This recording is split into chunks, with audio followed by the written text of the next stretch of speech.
News Karnataka ಫಸ್ಟ್ಗೆ ಸ್ವಾಗತ. ಇಂದಿನ ಪ್ರಮುಖ ಸುದ್ದಿಗಳು.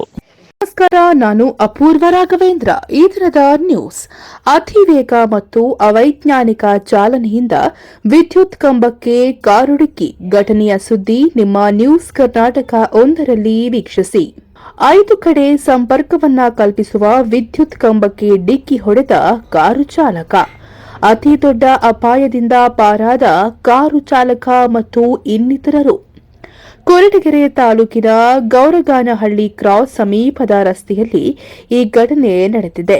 ಕಾರಿನ ರಭಸಕ್ಕೆ ವಿದ್ಯುತ್ ಕಂಬವೇ ಮುರಿದು ರಸ್ತೆಗೆ ವಾಲಿದ ವಿದ್ಯುತ್ ತಂತಿಗಳು. ಕೊರಟಗೆರೆ ಹೊಳವನಹಳ್ಳಿ ಮಾರ್ಗದಲ್ಲಿ ಭಯಭೀತಗೊಂಡ ಸಾರ್ವಜನಿಕರು ಹಾಗೂ ಪ್ರಯಾಣಿಕರು. ಬೆಸ್ಕಾಂ ಇಲಾಖೆಯಿಂದ ಮುರಿದು ಬಿದ್ದಿರುವ ವಿದ್ಯುತ್ ಕಂಬದ ತೆರವು ಕಾರ್ಯಾಚರಣೆ.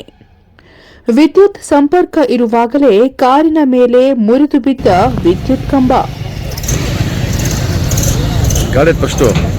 ಮುಂದಕ್ಕೆ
ನ್ಯೂಸ್ ಕರ್ನಾಟಕ ಒಂದು ವರದಿ.